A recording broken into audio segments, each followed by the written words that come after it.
ಸರಿ ನೋಡ್ರಿ ಸರಿ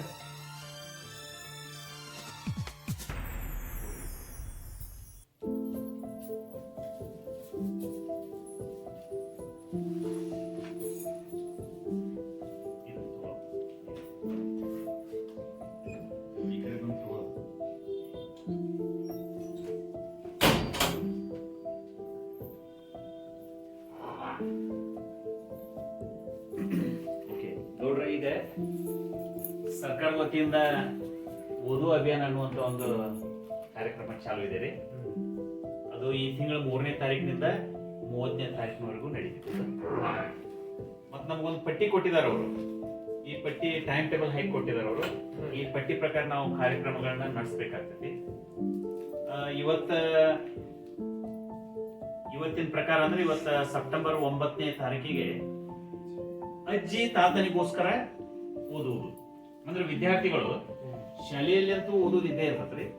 ಆದ್ರೆ ಮನೆಯಲ್ಲಿ ಅಜ್ಜ ಅಜ್ಜಿ ತಂದೆ ತಾಯಿ ಚಿಕ್ಕಪ್ಪ ಇವ್ರಿಗೆಲ್ಲ ಯಾವ್ದಾದ್ರು ತಮಗೆ ಇಷ್ಟ ಆಗಿರುವಂತ ಒಂದು ಅಚ್ಚುಮೆಚ್ಚಿನ ಕಥೆಯನ್ನ ಓದಿ ಹೇಳುವಂತ ಒಂದು ಚಟುವಟಿಕೆ ಇದಾಗೈತ್ರಿ. ಅದ್ರ ಸಲುವಾಗಿ ಸಮರ್ಥ ಅನ್ನೋದು ನಿಮ್ಮ ಹುಡುಗ್ರಿವ ಈಗ ಒಂದ್ ಕಥೆ ಓದ್ತಾನ್ರಿ. ಮತ್ತ ಅವನ ನಂತರ ಮತ್ತೆ ಬೇರೆ ಮಕ್ಕಳು ಕೂಡ ಓದ್ತಾರೆ. ರೈತ ಸೈನಿಕ. ರೈತರೆಂದರೆ ಅವನಿಗೆ ಪ್ರೀತಿ ಇತ್ತು. ಅಕ್ಬರನ ಆಸ್ಥಾನದಲ್ಲಿ ಮುಲ್ಲಾದೋಪಾಜ ಎಂಬ ಇನ್ನೊಬ್ಬ ಹಿರಿಯ ಮಂತ್ರಿ ಇದ್ದ. ಅವನಿಗೆ ಸೈನಿಕರೆಂದರೆ ಭಾರಿ ಒಲವು ಇತ್ತು. ಒಂದು ದಿನ ಬೀರ್ಬಲ್ನನ್ನು ಎಲ್ಲರೆದುರಿಗೆ ಅವಮಾನ ಮಾಡಿಬಿಡುವೆನೆಂದು ಮುಲ್ಲಾ. ಬೀರ್ಬಲ್, ನೀನು ಈ ವೃತ್ತಿಗಿಂತ ಮೊದಲು ಯಾವ ವೃತ್ತಿಯವನಾಗಿದ್ದೆ ಎಂದು ಕೇಳಿದ. ರೇಪೆಯನ್ನು ಮಿಟುಕಿಸದೆ ಬೀರ್ಬಲ್, ವ್ಯವಸಾಯ. ನನ್ನ ತಂದೆಯು ಒಬ್ಬ ರೈತ ಎಂದು ಉತ್ತರಿಸಿದ. ಅವನು ಹೇಗೆ ಸತ್ತ? ಅವನು ಒಂದು ಚಳಿಗಾಲದಲ್ಲಿ ಹೊಲಗಳನ್ನು ನೋಡಿಕೊಳ್ಳುತ್ತಿದ್ದಾಗ ಶೀತ ಉಂಟಾಗಿ ಹೊಲದಲ್ಲೇ ಸತ್ತು ಹೋದ ಎಂದು ಬೀರ್ಬಲ್ ಉತ್ತರಿಸಿದ. ಅದು ಸರಿ, ನಿನ್ನ ಅಜ್ಜ ಹೇಗೆ ಸತ್ತ? ಮುಲ್ಲಾ ಮತ್ತೆ ಕೇಳಿದ. ನನ್ನ ಅಜ್ಜನು ಹೊಲದಲ್ಲಿಯೇ ಸತ್ತ. ಹೇಗೆಂದರೆ ಸಸಿಗಳಿಗೆ ನೀರುಣಿಸಲೆಂದು ಬಾವಿ ನೀರು ತರಲು ಹೋದಾಗ ಜಾರಿ ಬಾವಿಯಲ್ಲಿ ಬಿದ್ದು ಸತ್ತ. ತಟ್ಟನೆ ಬೀರ್ಬಲ್ ಹೇಳಿಬಿಟ್ಟ. ಮುಲ್ಲಾ ಸುಮ್ಮನಿರದೆ ಚೇಚೆ, ಅದಕ್ಕೆ ಬೇಸಾಯ ತುಂಬಾ ಕೆಟ್ಟದು ಎಂದ. ಈಗ ಬೀರ್ಬಲ್ ಪ್ರಶ್ನಿಸತೊಡಗಿದ. ಮುಲ್ಲಾ, ನಿನ್ನ ಮೂಲ ವೃತ್ತಿ ಯಾವುದು? ನಾವು ಸೈನಿಕರು. ನಿನ್ನ ತಂದೆ ಹೇಗೆ ಸತ್ತ? ಬೀರ್ಬಲ್ ಪ್ರಶ್ನಿಸಿದ. ಅವನು ಒಬ್ಬ ಸೈನಿಕನಿದ್ದ. ಯುದ್ಧದಲ್ಲಿ ಕಾದಾಡುತ್ತಾ ತೀರಿಕೊಂಡ. ನಿನ್ನ ಅಜ್ಜ ಹೇಗೆ ಸತ್ತ? ಅವನು ಸೈನಿಕನೇ. ಅವನು ಯುದ್ಧ ಮಾಡುವಾಗ ರಣರಂಗದಲ್ಲಿ ತೀರಿಕೊಂಡ. ಹೌದೇ? ಅದಕ್ಕೆ ನಾನು ನಿನಗೆ ಹೇಳೋದು, ಸೈನಿಕರಾಗಿರೋದು ನಿಮ್ಮ ಕುಟುಂಬಕ್ಕೆ ಆಗಿ ಬರೋಲ್ಲ. ಬೇರೆ ಯಾವುದಾದರೂ ವೃತ್ತಿ ಹಿಡಿಯಿರಿ. ಬೀರ್ಬಲ್ ಪಟ್ಟನೆ ಹೇಳಿ. ಗೌಡ್ರೆ, ನಾವು ಶಾಲೆಯಲ್ಲಿ ಓದುವ ಅಭಿಯಾನ ಒಂದು ಕಾರ್ಯಕ್ರಮದಲ್ಲಿ ಪ್ರತಿದಿನ ಒಂದೊಂದು ಚಟುವಟಿಕೆ ಮಾಡ್ಬೇಕಂತ ಇರ್ತೈತಿ. ಅದರಲ್ಲಿ ನಾವು ಈಗ ಆಲ್ರೆಡಿ 2ನೇ ದಿನ ಶಾಲೆಯಲ್ಲಿ ಓದುವ ಮೂಲೆ ಅಂತ ಸ್ಟಾರ್ಟ್ ಮಾಡಿದ್ವಿ. ಇಂಗ್ಲಿಷ್ ನಲ್ಲಿ ನಾವು ರೀಡಿಂಗ್ ಕಾರ್ನರ್ ಅಂತ ಕರಿತೀವಿ.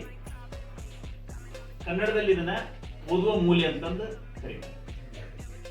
ಸರಿ, ಇದರ ಅರ್ಥ ಅಂದ್ರೆ ಮಕ್ಕಳಿಗೆ ಓದ್ಲಿಕ್ಕೆ ಸುಲಭವಾಗಿ ಪುಸ್ತಕಗಳು ಸಿಗ್ಬೇಕು. ಅಂತದನ್ನ ಮನೆಯಲ್ಲಿನೂ ಕೂಡ ಒಂದು ಓದುವ ಮೂಲೆಯನ್ನು ಸ್ಥಾಪನೆ ಮಾಡುವಂತ, ಮಕ್ಕಳ ಸಲುವಾಗಿ ಒಂದು ಸಣ್ಣ ಒಂದು ಅಲ್ಮಾರ್ ಮಾಡಿ ಅದರಲ್ಲಿ ಪುಸ್ತಕಗಳು ಇಡಬಹುದು. ಅಲ್ಮಾರ್ ವ್ಯವಸ್ಥೆ ಇರದೇ ಇದ್ರು ಕೂಡ ಇಂಥದ್ರಲ್ಲಿ ಸರ್ಸ್ಲಿಕ್ಕೆ ಬಂದಿರಬೇಕು. ಇಲ್ಲೇನ ಹುಡುಗರಿಗೆ ಪುಸ್ತಕಗಳನ್ನ ಇಟ್ಬಿಡ್ಬೇಕು. ಪಠ್ಯ ಪುಸ್ತಕಗಳನ್ನಂತೂ ತಮ್ಮ ಸ್ಕೂಲ್ ಬ್ಯಾಗ್ ಅಲ್ಲಿ ಇಟ್ಕೊಂಡಿರ್ತಾರೆ. ಪಠ್ಯ ಪುಸ್ತಕಗಳನ್ನು ಹೊರತುಪಡಿಸಿ ಉದಾಹರಣೆಗೆ ಬಸವಣ್ಣನ ವಚನಗಳು ಇರಬಹುದು, ಅಕ್ಕ ಮಹಾದೇವಿ ವಚನಗಳು, ಅಲ್ಲಂ ಪ್ರಭು ವಚನಗಳು, ಅಕ್ಬರ್ ಬೀರ್ಬಲ್ ಕಥೆಗಳು ಇರಬಹುದು, ಮಕ್ಕಳ ರಾಮಾಯಣ, ಮಕ್ಕಳ ಮಹಾಭಾರತ, ಇಂಥ ಪುಟಾಣಿ ಕಥೆಗಳು, ಇಂಥದ್ದು ಏನಾದ್ರು ಇತ್ತಪ್ಪ ಅಂದ್ರೆ ಅಂಥವು ನೀವು ಮಾರುಕಟ್ಟೆಗೆ ಹೋದಾಗ ತಗೊಂಡು ಬಂದು ಕೊಟ್ರೆ ಅವ್ರು ತಮ್ಮದೇ ಆಗಿರುವಂಥದ್ದು ಒಂದು ಗ್ರಂಥಾಲಯವನ್ನು ಸ್ಥಾಪನೆ ಮಾಡಿಕೊಂಡು ಅಂದ್ರೆ ಮತ್ತು ಅವ್ರ ಕೈಗೆ ಸಿಗುವಂಗಿತ್ತಪ್ಪ ಅಂತಂದ್ರೆ ಓದುವಂತ ಅಭಿರುಚಿ ಹೆಚ್ಚಾಗುತ್ತೆ. ನೀವು ಎಲ್ಲಾದ್ರೂ ಬೇರೆ ಊರಿಗೆ ಹೋಗಿದ್ರು ಕೂಡ ಅವರು ತಮ್ಮ ಬೇಜಾರಾದಾಗ ಸಮಯವನ್ನು ಕಳೆಯೋದಕ್ಕಾಗಿ ತಮ್ಮ ಕೈ ಸಿಕ್ಕಿರುವಂತಹ ಒಂದು ಪುಸ್ತಕವನ್ನು ತಗೊಂಡು ಓದುವಂತ ಇದರಿಂದ ಅವರು ಓದುವ ಹವ್ಯಾಸ ಗಟ್ಟಿ ಆಯ್ಕೊಂತ ಹೋಗ್ತೈತಿ, ಜ್ಞಾನ ವಿಕಾಸ ಆಯ್ಕೊಂತ ಹೋಗ್ತೈತಿ. ಅದ್ರ ಸಲುವಾಗಿ ನೀವು ಆದಷ್ಟು ಬೇಗ ಒಂದು ಓದುವ ಮೂಲೆಯನ್ನು ಸ್ಥಾಪನೆ ಮಾಡ್ಬೇಕಂತ ನಾವು ಶಾಲೆ ವತಿಯಿಂದ ನಮ್ಮ